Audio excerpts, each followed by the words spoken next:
easy task at this point.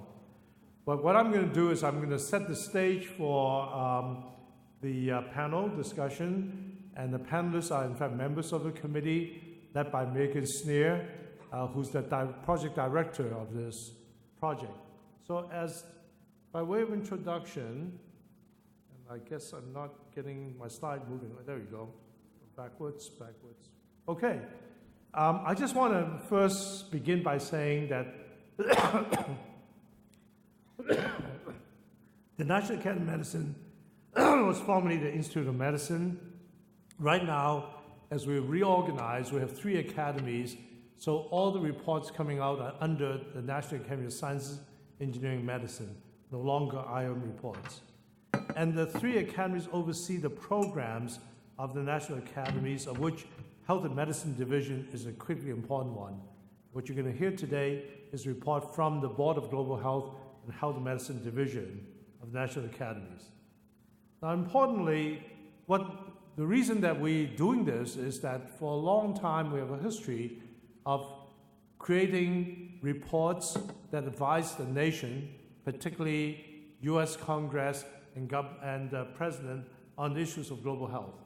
Here are 2 previous reports in 1997, America's Vital Interest in Global Health, and subsequently 2009, U.S. Commitment to Global Health. In fact, this latter one particularly caught the interest of President Obama, and quite a few of the initiatives that he's taken on were related to some extent to the report findings.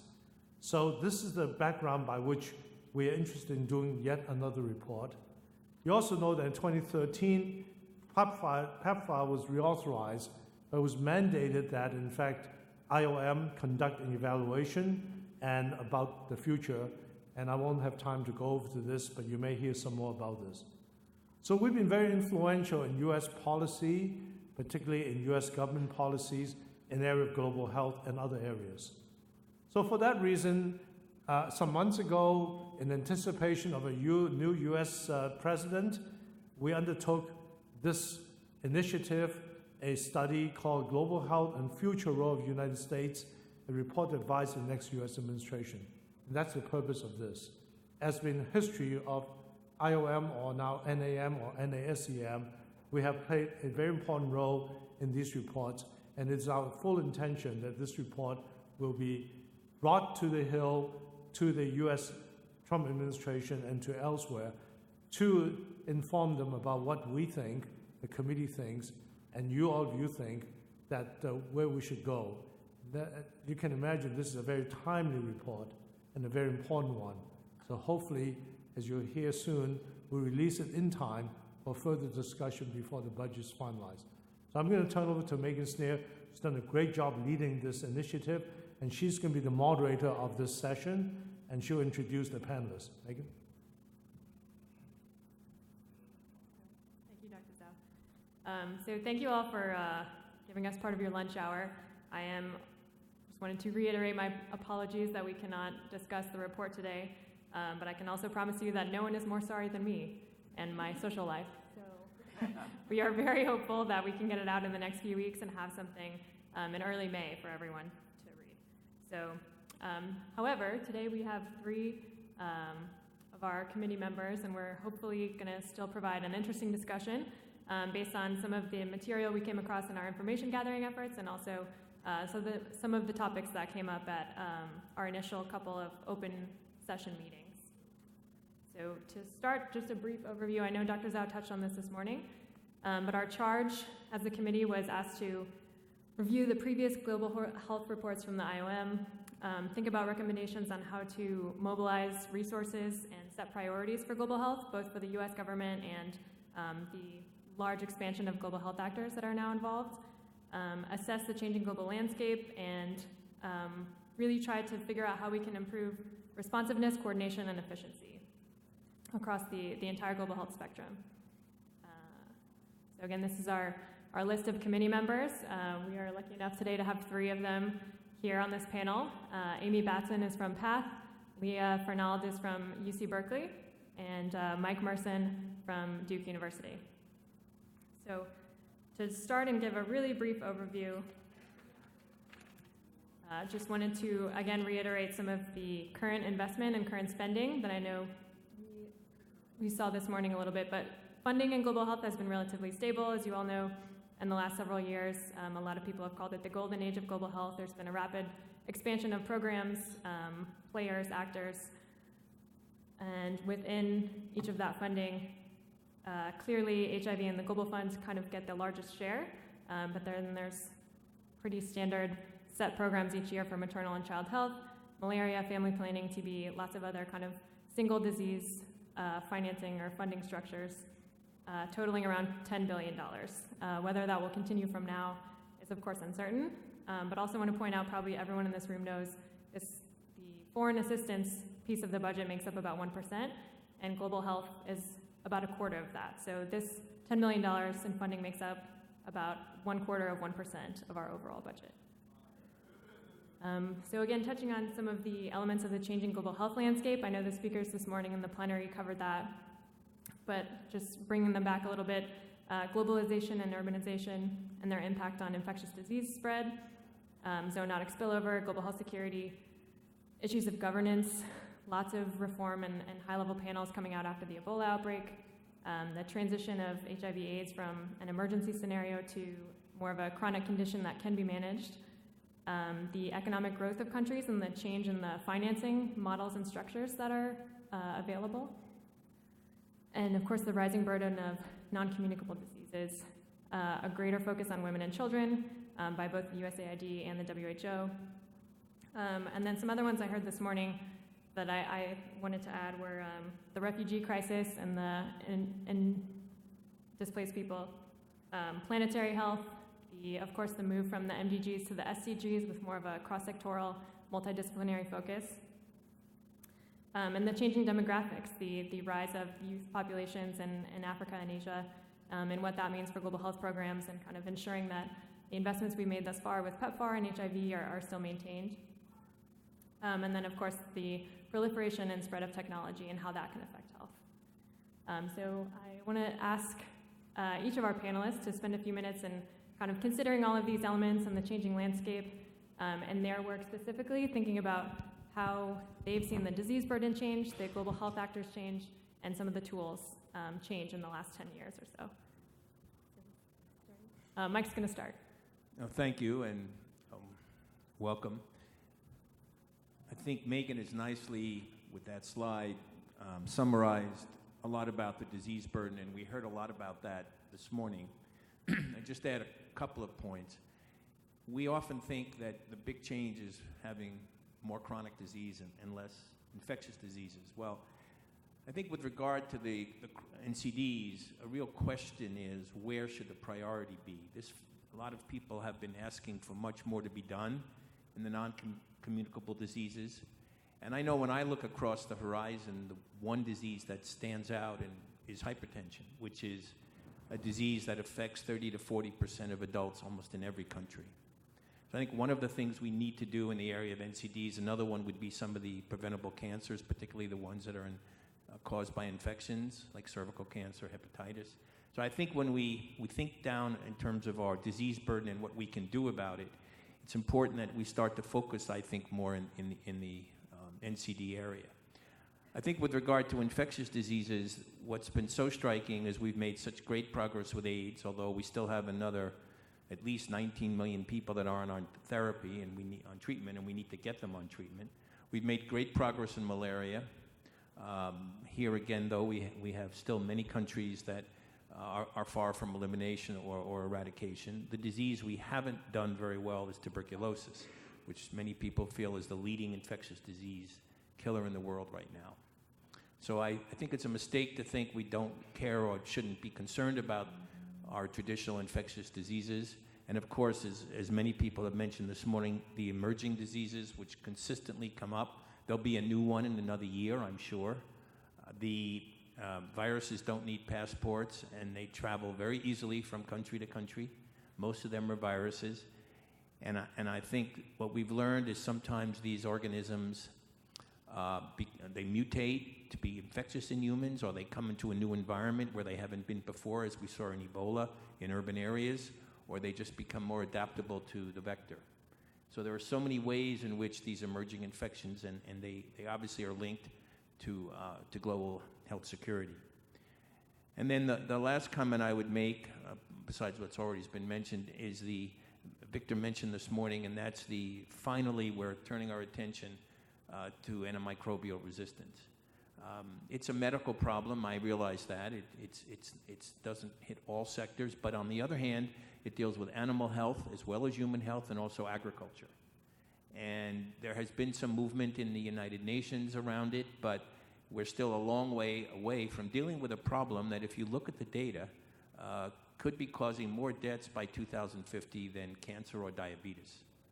So those are some of the additional burden issues that I would think we all want to pay attention to in the near future. I think Leah's going to pick up a little bit on maternal and child health. Thanks. Is this working? Yes.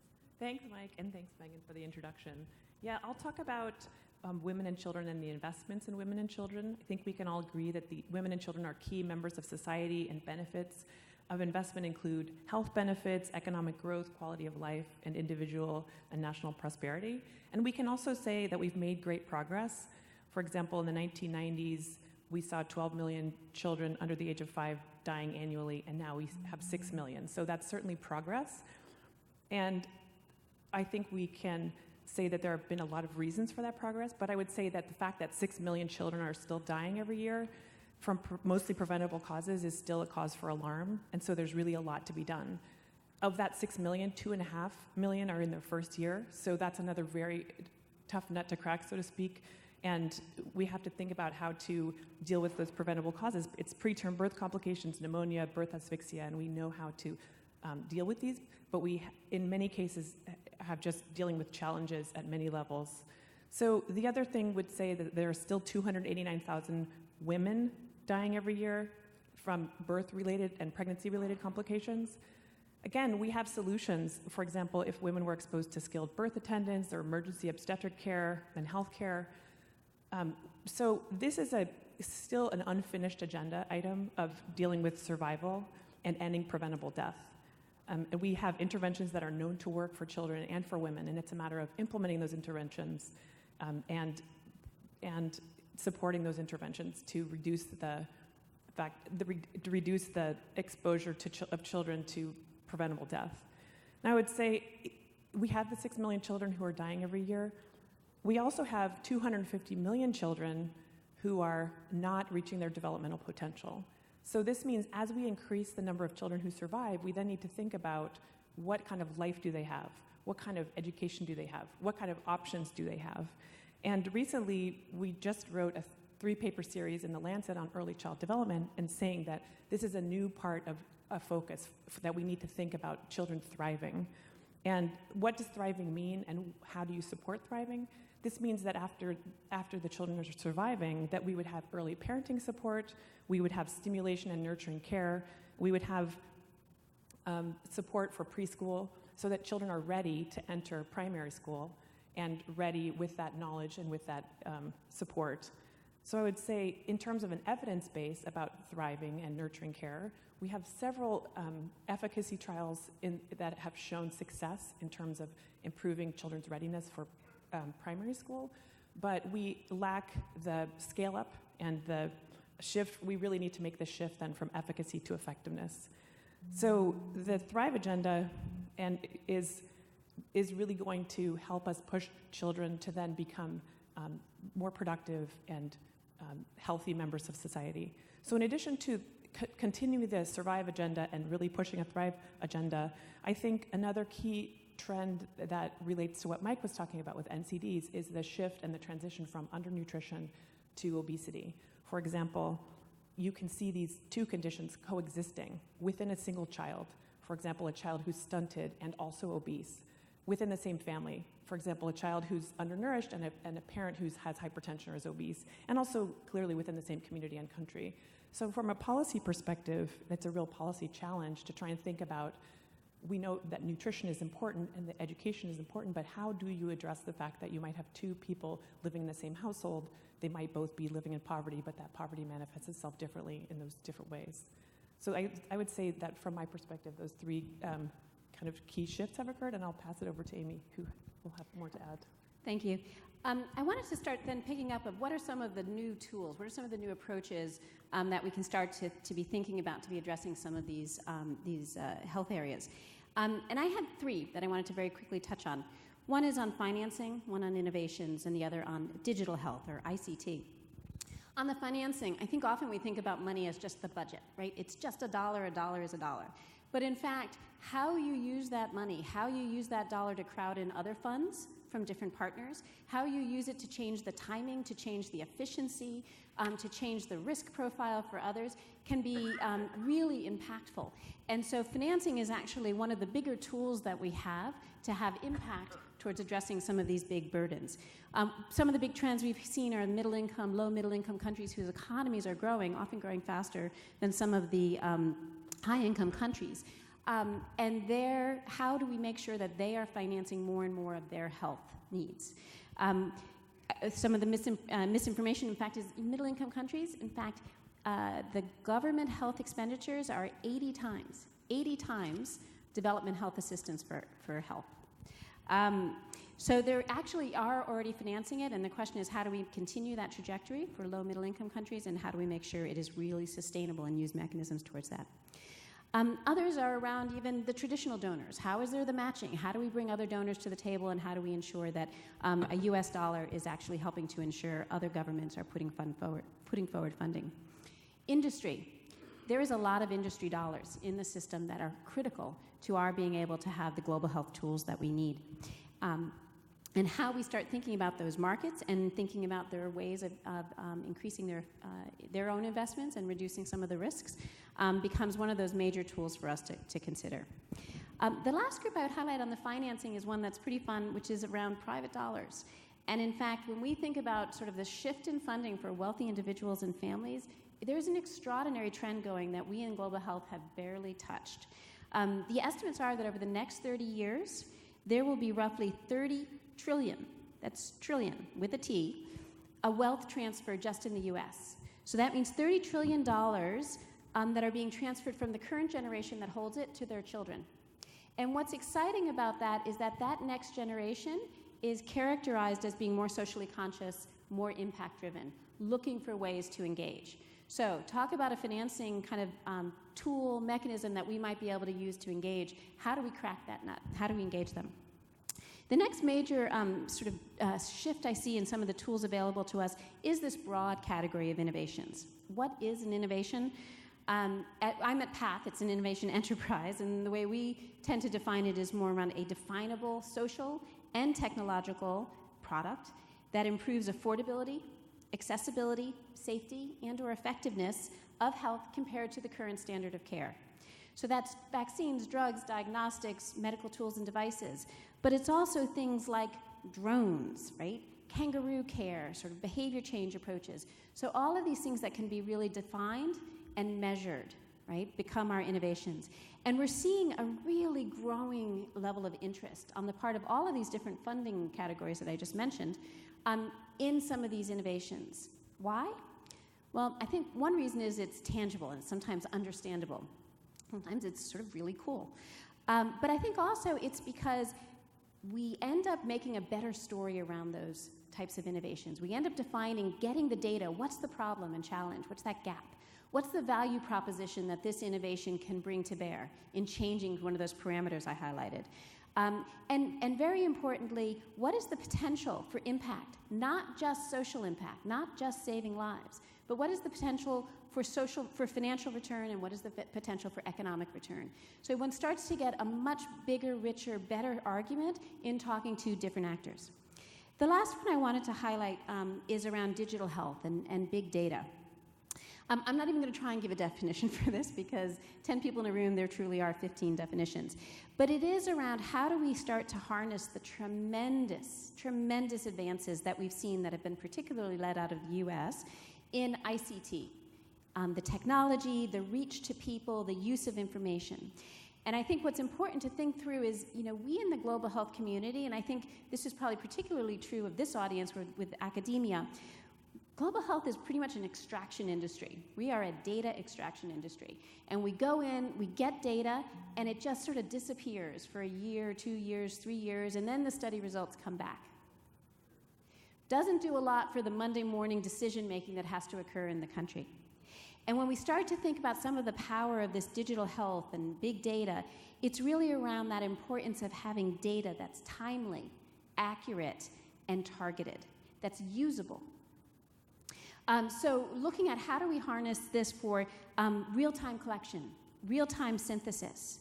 How are we starting to collect not only that single stream of data from a health worker, but be able to layer on all sorts of other data streams on disease, population, density, water, animal migration, climate, food, wealth patterns, so that we can start to, and they can start to, most importantly, see some of these new and different things that might be going on that helps them in making decisions, whether you're a health worker or at the district level, the national level, or working globally. A couple other points on this digital health is around visualization. People were talking this morning about how data and how our arguments often don't hit our audience. And I think that comes back to also how do we choose to visualize data? And often it's how we would view it ourselves.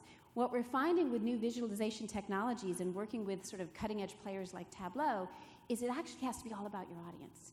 So we're working on Malaria No More with health workers just to have them define how to visualize the data so that they can act on it. And it totally blew people out of the water because the way the health worker wanted to see that data was something nobody had anticipated. It was totally different than how we thought people wanted to see the data. And then, of course, this issue of connectivity. Connectivity of sharing back through various social media, sharing back directly to professionals, and being able to capture this data and make sure it's flowing in all directions very rapidly. I just want to add one thing. Bringing this all together, I think a lot of us in global health for years have thought of diseases, and even the way students learn or our curricula set up around diseases. I think as Amy has so nicely pointed out, whether we're talking about financing or technology or digital health, these are really cross diseases. And I think we in global health need to think a lot more about these kind of entities and how it moves the field forward, no matter what area that we think is important in terms of disease burden. I think that's a really important point in thinking through the future of global health. And probably all of us in the community need to think much more about that. Not just academia, but how we work with all the other partners that Amy has referred to. Great, thank you all. That was a really good, I think, collection of a lot of the different trends that have come up and hits on a lot of different areas. So I'm actually thought we could hone in a little bit more on some of these things that you've raised and get into your specific expertise. So I want to actually go right back to Amy, if you don't mind. So you mentioned some of the new financial actors. At our second meeting, we had a public session with the committee and had a lot of speakers coming in to talk about different financial models and different things that are happening in global health. So Amy, in your work and based on some of those discussions, what models do you think will be the most promising in the next 5 to 10 years? Different types of financing models, and also which areas of global health do you think would lend themselves best to those? So I think that on the financing front, it is thinking about this money in a different way, and a big part of it is really defining return. And again, return is not just health. It could be a social return, it could be health, morbidity, mortality, but there's also economic returns to the country or to the industry, and there's direct financial returns. Can I sort of invest today and get $1 back out of this? And that, how different financiers are thinking about that, what they're trying to achieve, and how they measure those different types of returns becomes a really important element. The other is risk tolerance, right? Some people, it's a grant, I'm willing to take a bet. I mean, this is Bill Gates, right? I'm willing to take a risk. I'm willing to put the money in, and this way we'll learn. And even if it's not as successful as I thought, the learning itself will be valued. Others are like, I only want to invest if I'm pretty sure I'm going to make a market return, right? And so that I can sort of look at all those components. So one has to keep that lens when you think about these different financing mechanisms and who are they targeted to do for and to do what. So on the domestic funding, one of the most important issues is how are we making the arguments to ensure countries are increasing their level of sustainable funding for global health. And this is, I think, very similar to the conversation this morning. It's not just about talking to the ministries of health. It's about being able to make an argument to the Ministry of Finance about what is the rise in social sector. How can those monies be used to have high impact, to have best impact for every amount that they put forward? And I used to work at the World Bank, and we would often hear ministers say, look, we left money on the table. We were ready to give health more. They couldn't come to us with a compelling argument about how they would use that additional funds for impact. So we need to work on that. We also need to work on groups like Ministries of Trade, who are looking at moving into the bio sectors, the life sciences sectors, as a way to be growing their economies. Some of the mechanisms I think that are going on now that are interesting are things like at the World Bank, the Global Financing Facility, which is looking at a lot of resources using bank mechanisms, particularly focused on reproductive, maternal, newborn, child, adolescent health. And what's important there is a specific goal in this Global Financing Facility is to help over time do this transitioning of funding to the country. So it's about transitioning away from that external funds and to domestic funding. Another key thing with countries is around collaboration. It is often a much more effective argument and dialogue with countries if you're not the only one at the table. So when Gavi, when the Global Fund, when other bilateral partners are sitting with the U.S., having conversations about country financing and their share of this and how external financings might be used, that is an infinitely more powerful dialogue than just one entity talking alone. And of course, co-financing. How can we help provide certain types of funding that would otherwise not get investments in to enable countries to fund what they should fund, right? Which is their health systems, which is the recurrent, the ongoing costs that they have to face. On the traditional front, there's a number of exciting mechanisms out there that we're really learning around how to be more efficient and effective. Some are things that we're seeing through our partners like Gavi and Global Fund, pooled procurements. When you're pooling very large amounts of need, of demand, and have a financing mechanism to cover that, you can negotiate a much lower price. And industry likes it because you're also making it much lower risk for them. They have certainty that there will be a market, and they're willing to lower the price for that certainty. So it actually becomes a win-win. New mechanisms like results-based financing or performance-based financing, there's a whole slew of different names, but basically where some of the money is going towards the end result. It goes to a health worker when they deliver and have validation that they delivered a quality health service. It goes to the family, to the mother, to the father, when they prove that they actually had their child immunized, that they took their child to school. So it's very much linked to the actual result, rather than just having all of the money tied to a bunch of inputs and then hoping that those inputs will deliver. And the World Bank, again, is leading a lot of this work. It's very exciting, and it's proving to be very effective in terms of creating aligning the right incentives to get more impact and more efficiently. Industry. I think on the industry front, there's a lot going on around how do we help to reduce the risk of a market, reduce the uncertainty around a product development pathway, and reduce the cost of that product development pathway. And those are all things that are extremely important for getting industry to invest in some of our priorities. And so whether that's a volume guarantee, that there's a certainty that a certain amount will be taken up, will be purchased, whether it's about real investments in having better data, better market data, whether it's about those investments with the countries in the first place to get better estimates of demand, more accurate estimates of demand, or pooled procurement, all of these type of things are ways to improve the quality of the market. Other mechanisms that have been really important are around what we do on the regulatory front and how we think about that whole development process and steps that can be done to help de-risk for industry, reduce the time, make them feel that they can move that product through with sort of a slightly higher level of certainty. Extremely important for incentivizing industry to focus on the right issues. Last bucket I would talk to is this whole area again of impact investing, which I think is a little bit of the holy grail. Everyone's looking to this as a magical answer. So far, actually, we have not been very successful. And how we kind of crack that issue of all of these resources out there and linking it effectively to what the need is something that we need to spend a lot more time on. In talking to impact investors, the clause they use is, for real impact investing, you need two things. It's driven by passion, which is something we can really build in the health side, And the other thing they say it's sometimes driven by is greed. And that's not something we're going to build into our system.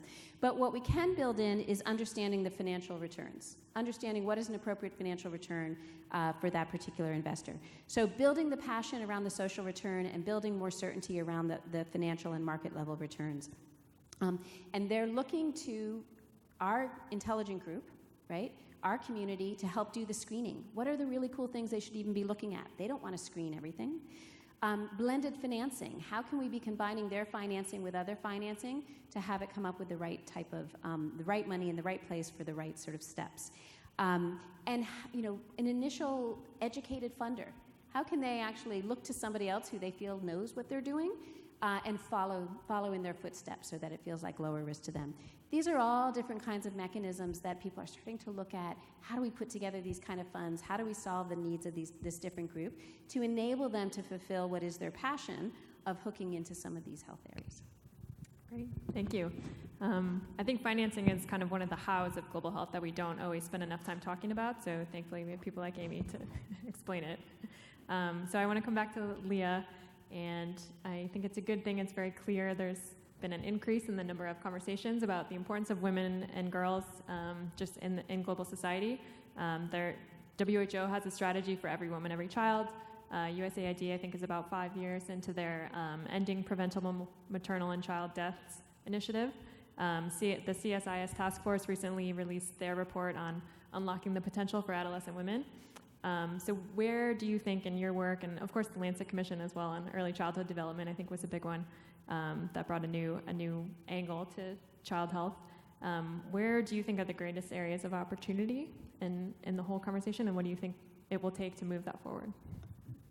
Sure, I'm looking forward to answering this question. I just want to say, though, my perspective is as a researcher, so I'll talk and give some examples from research projects that I'm involved in. The type of research I do is really always in partnership with organizations and governments, and generally is in response to a question that a particular government wants some partnership in answering. So I'm going to talk about three things: healthy child, healthy family, healthy community. So to start with, one area of opportunity I see is the idea of thinking about a child as a whole child, not thinking about a child as a collection of symptoms.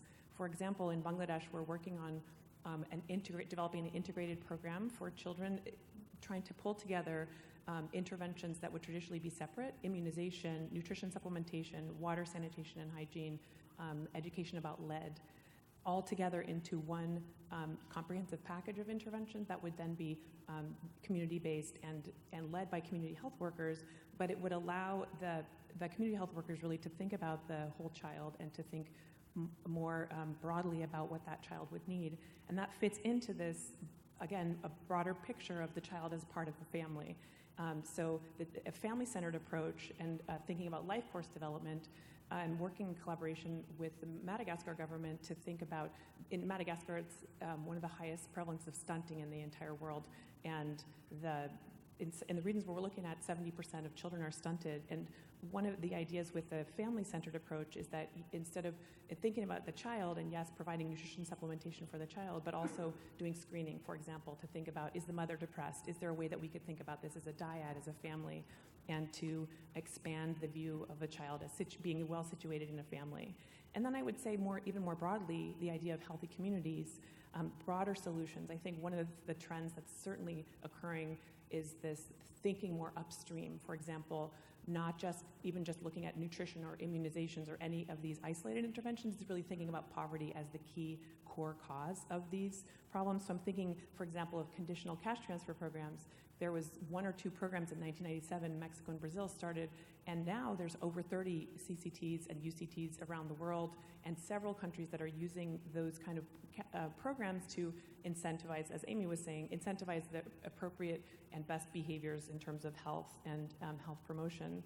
So I have spent years evaluating the Mexican program, also in Ecuador, to look at what the effects of the conditional cash transfer programs are on children, children's development, and it does seem that that's a very a powerful way to improve outcomes for children and for families in general, because it also results in lower rates of maternal depression. So there's a big push now to have unconditional cash transfer programs, big infusions of cash, which I think can be risky because just what might go along with not having the adequate infrastructure in place to be able to take advantage of the social services. But these are outstanding questions from the research side that I think have direct policy implications. And then I would say just across all areas, a big focus, and this was reflected in the panel this morning, is thinking about cost effectiveness and scalability. We really shouldn't be doing programs and or evaluations or interventions without thinking about what the cost implications are and what the cost benefit analysis would be. So that also then ties into Amy and Mike's point about thinking about what's the role, for example, of technology and digital.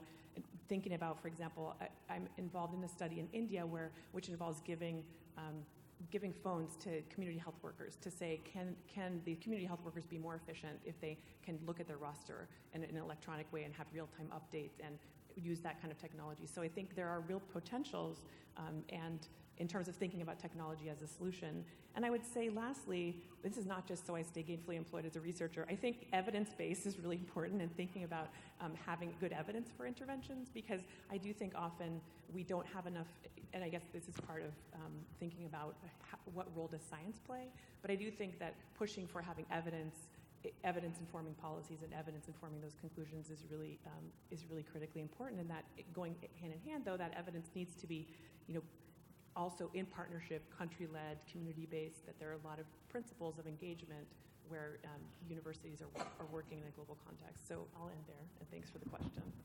I think it's Mike's turn for his question. Yes, and so thank you. Turning to Mike with the importance of global partnerships and the fight against AIDS and your long work and involvement with WHO and also in the fight against AIDS, do you think there's any, first of all, lessons that can be learned from kind of staying engaged in the global architecture from HIV and AIDS, and then if there is anything from that can be translated to kind of our current immediate issue or threat of global health security and emerging diseases, antimicrobial resistance? Big question. Few points. I hope we'll have some time for questions. I think first let's talk a little bit about global health governance, which we can define as you wish. You had a point before about how definitions are, but I think that if we assume that we are in a globalized world and we assume that we as a nation want to continue to be a leader in global health and we want to preserve our legacy in that area, there's, for a number of reasons, including global health security, I think there's some important issues that a lot of us have been thinking about in terms of how should we all be engaged? How should government be engaged, academia be engaged, industry be engaged in this area of global governance? And I personally think that there are sort of two separate issues. One is in the international arena, obviously, and here there are many new actors, and they all need to be, many of them have to be at the table depending on the issue, and I think we need mechanisms to ensure that happens. Partnerships are critical in many of the areas, and certainly we've seen that very nicely in terms of the way the Global Fund has been working with PEPFAR, and I'll come back to that in a second. The second issue is the importance of coordination, cooperation, collaboration. That has to be maintained because there are so many actors. And then, of course, the big issue we face in governance now internationally is a leader. And there's been so much said about WHO. I worked in the organization for many years. WHO, we need it. We need a leader. We need WHO. We need an organization that does surveillance. We need an organization that sets norms, sets standards. Industry needs WHO for vaccine and drug development. But WHO is in a little bit of a vicious cycle because so much of its money is tied. It doesn't have a lot of money to operate as according to its own priorities, and that's because there's concern about its performance. But it can't perform the way it does because it doesn't have the money it needs. So it's a vicious cycle. And how to break that cycle, there's been discussion for 30 years how to break that cycle, even when I was in the organization. And I think we have some important event coming up, which is the election of the new Director General in May. And there's been a call for reforms in WHO. And hopefully we'll start to see the reforms that will allow WHO and its new Director General to function as a leader that the world needs. We have other elections coming up that relate to global governance that are really important. One is Mark Dybul is stepping down, so we're going to have a new head of the Global Fund, and Tony Lake is stepping down as the head of UNICEF. These are really key positions as we think through global governance. Now, in terms of global health security and AIDS, well, I should say also, let me say one other thing about governance. We need to think also how the U.S. government can make use of all the enormous enthusiasm in the students that are coming out today from our universities, and how to help them set into a career path that will allow them eventually, as they grow and become experts, can play a role in the governance process. And that's, I know so many students want to work in parts of the government and look forward to serving their country in some way. Now, in terms of HIV and what we can learn from that, I wrote down what I thought were some of the reasons why PEPFAR was so successful. It has White House support.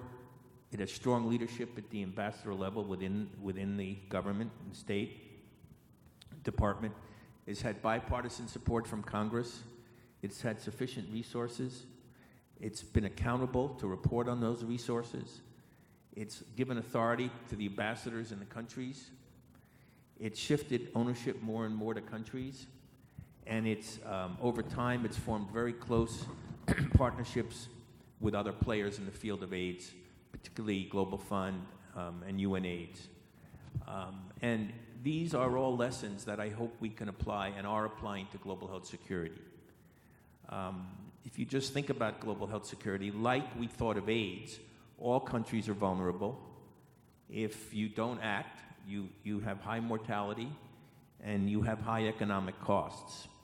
And so, bearing that in mind, we need to think about more and more what would allow us to be successful in this area of global health security.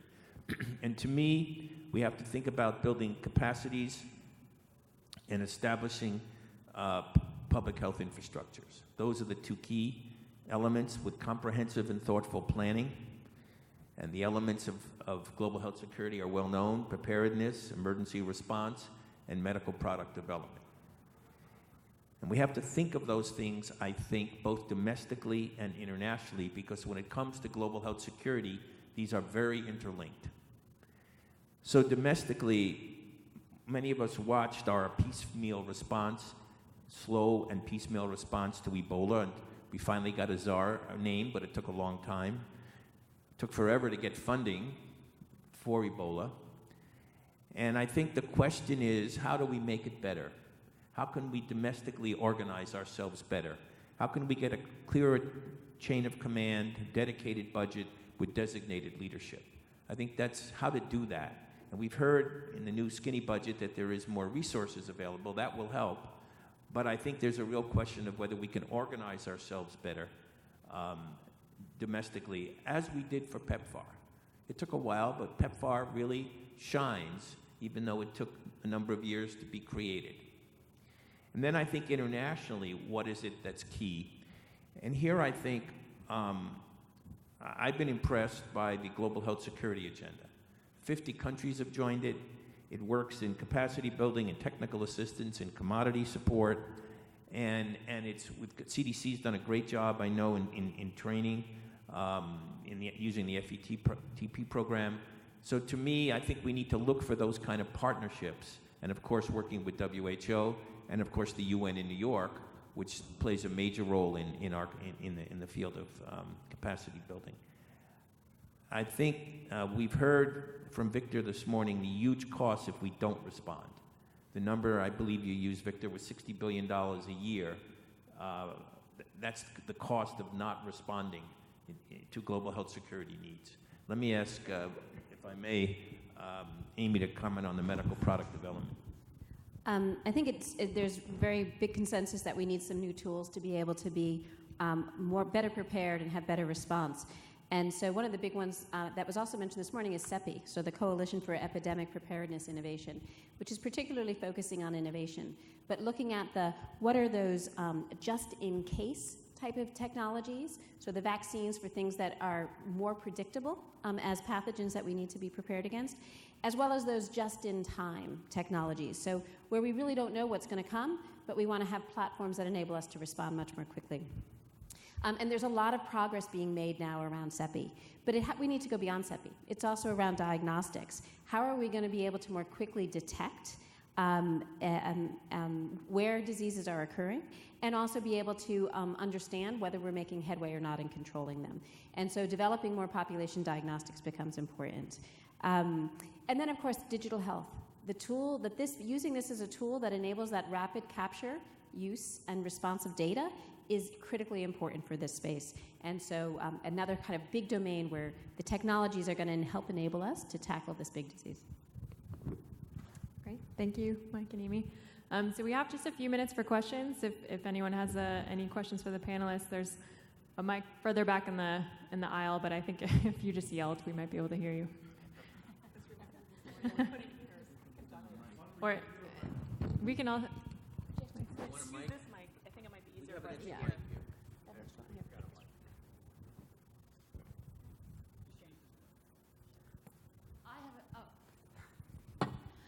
Hi, my name's Chelsea Tabat. I work at GiveWell, which is a charity evaluator, but that directs $100 million of philanthropic funding. And one problem that we face in evaluating interventions is both a lack of rigorous data showing program impact, and then a difficulty connecting rigorous data to program outcomes, because monitoring is often very thin. And our perception is that that's because the funding isn't there often for people to do that. So I'd be interested in particularly Amy and your perspectives on how we can change those incentives sector-wide. Yeah, great question, and exactly this point that we need to do a better job of how we're both collecting and presenting data to be able to make the case for investors to put their money into these different programs. And I would actually love to be hearing from you what you need and how we can then start thinking about it differently. But I do see right now, especially around malaria, there's a lot of different work going to use data, capture it, visualize it, hold ourselves accountable with it in a very different way than maybe has been done historically, and that there might be some learning that we could take from that and apply to other program areas. Great question. I would just add, there are great examples where evaluations have been funded, but then the realities of working with governments can be challenging too. For example, we're challenged in India where this program was rolled out by the government, and they're rolling it out faster than we can do a baseline. So we're stuck. And in Madagascar, similarly, we just finished this 5-arm randomized controlled trial in partnership with the government, and now they're saying, okay, next week we need to know what to do. I'm like, it's going to take us a lot longer than that. As Amy said, it might take 3 years to analyze the data effectively. So I do think there can be a disconnect between what the research process is and what the goals, and working with the government. It's the ideal way to do research, but it ends you up in a difficult situation. In terms of funding, I do think that it has to happen from the beginning, but that depends on foundations and funding organizations making that a priority. Yeah, just to clarify, I wanted to capture what the bottlenecks are to that data existing. So interesting to hear both that part of it is just like an implementation working with government thing, as well as the incentives piece. So thanks. Thanks. Mike Engelgau, the Heart, Lung, Blood Institute, NIH. And a great discussion. Appreciate all the panel's effort on this. This is obviously going to be a seminal report at this kind of challenging time for us for global health. And what I wanted to do is circle back, I think, to a comment that you made, Mike, about the importance of non-communicable diseases. And obviously at the Heart, Lung, Blood Institute, that's a big one for us there. And I was trying to get a sense of what this report will look like, and thinking back to the report, I guess it was a couple of years ago now, but it doesn't seem that long ago, from the Council on Foreign Relations, that looked at non-communicable diseases and laid out a description of the burden, some of the opportunities, and then some very specific strategic actions that could be done. Is that, just to get a little preview, is that the type of layout this will be, or how, what should we expect? I can't answer that question. Sorry about that. But I can say this. I know the report you're referring to, and I'll speak as someone who's, I think, been involved in this question of a long time. I briefly referred to it. When we talk about NCDs or chronic conditions, many different used terms, it's a very long list. And we have to be realistic, and we have to be thinking, what are the greatest priorities in that list that we can do something about from a low and middle income country in particular perspective. And I mentioned hypertension. It's very common. It's usually unrecognized. You need to measure it, and you need to give a cheap drug, okay? And think of all heart disease, kidney disease, stroke. It covers so many sequelae. So I mention it because to me, and I've been saying this for a long time, that seems to be a winner, okay? Another one I mentioned was cancer, because we think we can't do anything about cancer, but obviously a lot of countries are doing much more about cancer, but in many parts of, say, Africa, a fifth or a fourth of cancer is infectious. And that's either a vaccine, and even stomach cancer we can treat with an antibiotic. So I think the challenge in NCDs is not trying to do it all, and also picking the ones that are biggest priority, and maybe adding them to existing platforms. I mean, think of people, we think of people coming for antiretroviral therapy, okay? Many of these adults, partially because they're on the drugs that they're on, they have NCDs. And we don't need to necessarily set up a whole new program, but try to incorporate treatment of NCD or maternal and child health programs.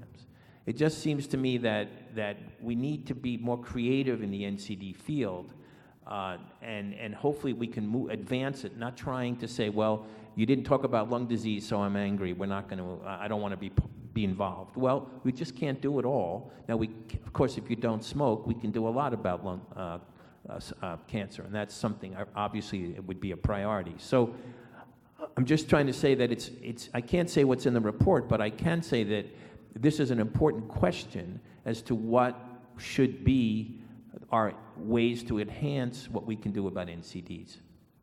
Yeah, I think building on the platforms that have all been created, like you say, for HIV and others, is an incredibly important strategy. So. I could just add that there was a recently published review about hypertension interventions, and one of the premier conclusions was that the ones that were community-led and were the most effective. So I could point you to that review if you're interested. Okay, last question. Rick Berzon with the NIH. That was a wonderful presentation. Thanks very much.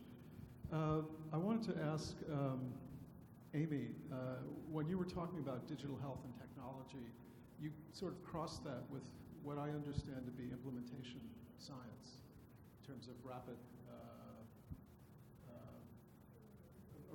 putting into the field of initiatives that work. Is that explored at all in this IOM report? And can you comment a little bit on that? Maybe I misunderstood what you were saying. Again, I can't answer specifically what's the report, but I can say that from my experience with PATH, that digital health is a tool, right? That's all it is. And so how do we use that tool? How are we testing it? How are we actually putting it immediately into programs to be saying, how do we not wait 3 years for the data, though you need to do an evaluation and you need to have all of that sort of rigor involved. But at the same time, you need to have more immediate capture of data, more immediate synthesis, and a more immediate sort of feedback loops so that programs can be, and programs at all level, health workers, up on up, can actually be learning and acting on the information put in front of them. So in that sense, that is sort of, it's being sort of used and being tested in real time in that sense with implementation science, if that gets to your question.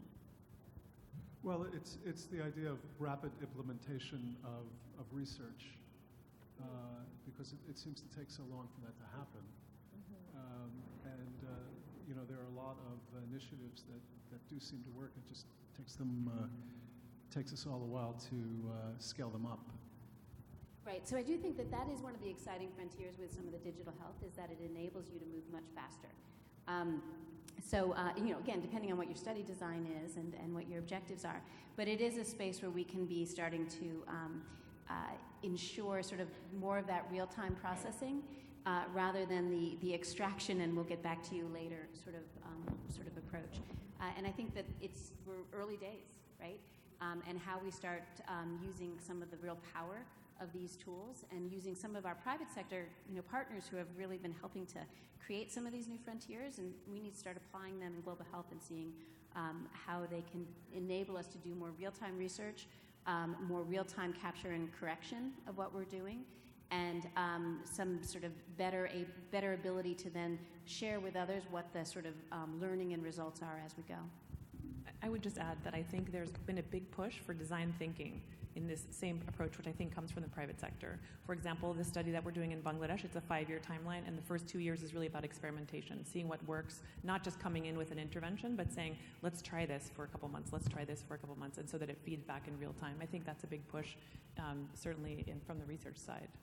Very briefly, sort of across our whole session and these questions, being we're in this forum here of universities, I think a lot of what we've talked about today and the future of direction of global health, it shows you why we can't think of global health as just in one school.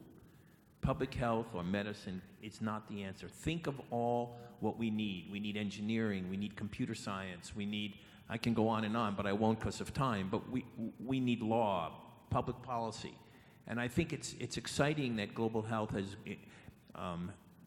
has the ability in many, it's why we call it a consortium of universities, because we need so many parts of our university to respond to the challenges that are ahead of us, in particularly these cross-cutting ones that go beyond a particular disease and deal with needs people with a wide range of expertise. I just wanted to add that in terms of the future of global health vis-a-vis this particular meeting.